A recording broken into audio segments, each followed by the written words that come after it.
Nobody talks about Padel IQ. Everyone is obsessing over their bandeja, grinding their volleys, watching pro rallies in slow motion, trying to copy the vibra. Technique is real, but there's a level of this sport that sits above the shots, and most players spend years without ever stepping into it.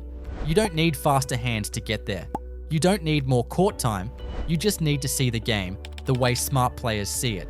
These are 5 things they do on almost every point, and their opponents almost never notice. By the end of this video, you will. Let's get into it. Number 1, down the middle when in doubt. When most players don't know where to put the ball, they either send it somewhere by accident or aim for a corner because aggressive feels correct. Both are usually wrong. The high IQ answer, almost every time, is straight through the middle. Here's why the middle does more work than it looks like it's doing. First, the net sags lowest at the center strap. It's not a huge difference, but every ball you drive through the middle clears the lowest part of the net. Free margin on every shot. Second, the middle creates a problem no partnership fully solves.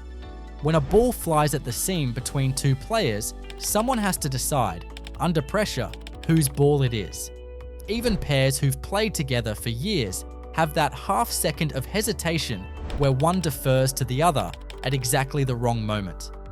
Aim at the sideline and the answer is obvious. Aim through the middle and you plant a question that has to be answered in real time. Sometimes they answer it clean, sometimes they don't. Third, the middle kills their angles. A ball in the center doesn't give opponents an easy cross court. They'd have to generate the angle themselves, and generating angles from scratch is much harder than redirecting them. One well-placed shot and their options collapse. Number 2, make them hit the shot they hate. Here's where recreational players and smart players actually separate. Recreational players think about where they want to put the ball. Smart players think about what they're forcing their opponent to hit next. In Padel, where points are long and margins are tight, that extra step of thinking is the whole game. The move is simple.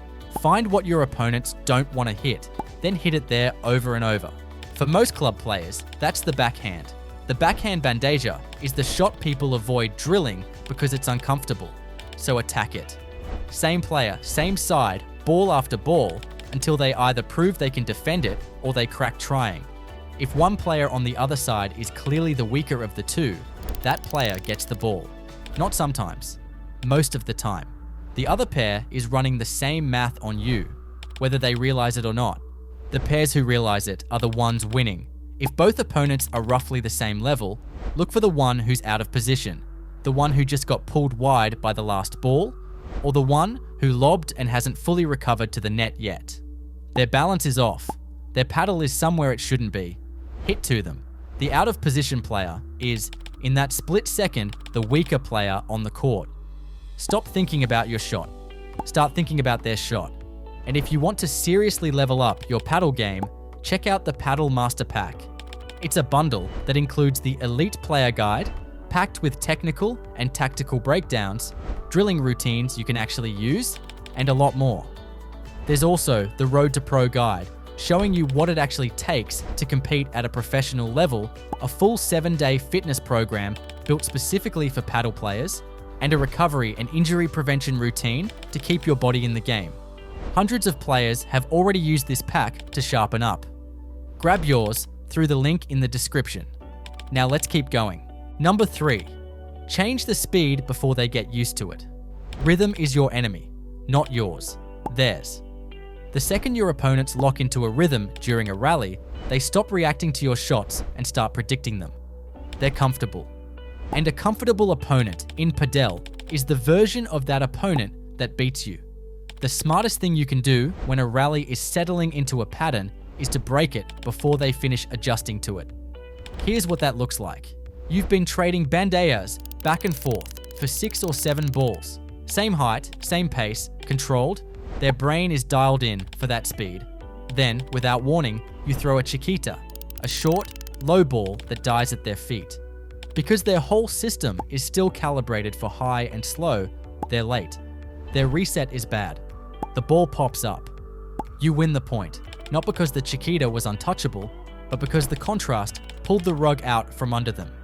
Speed changes aren't really about the shot. They're about scrambling your opponent's expectations. Break the pattern and take that comfort away. Comfortable opponents beat you. Uncomfortable opponents beat themselves. Number 4. Lob more than feels comfortable.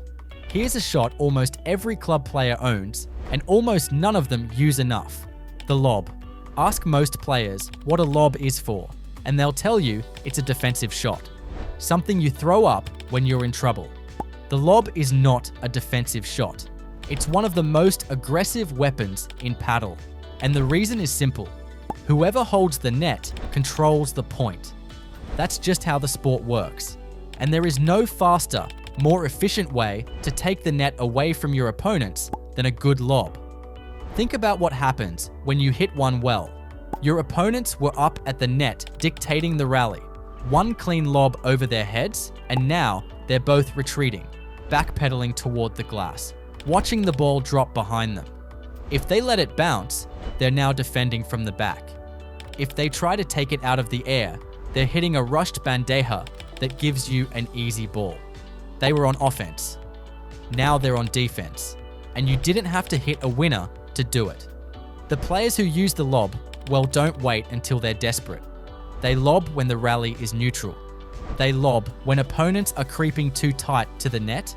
They lob when their opponents are expecting a drive because that's when it works best. It's the shot you hit because you already saw the next 2 balls of the rally, and this is the one that sets them up. If lobbing more often feels a little uncomfortable, that's actually the signal you're doing it right. Take the net away from them. That's how you win points in Padel. Number 5. Let the point come to you instead of forcing it. This is the biggest mental shift in the entire sport, and it's the one players fight the longest because it goes against every competitive instinct you have. Most players walk into a rally with a plan to do something, hit a winner, force the mistake, create the opening. But in Padel, forcing the point is almost always how you give the point away. The player who's determined to make something happen is usually the one who does make something happen. An unforced error. Here's the flip. Instead of trying to win the point, try not to lose it. Keep the ball in play. Keep it high on their side of the net. Let them be the one who decides to take the risky shot, because every additional ball they have to hit is another chance for them to make the mistake that ends the rally. And in club Padel especially, the point almost always ends because somebody missed, not because somebody hit a winner. That somebody doesn't have to be you.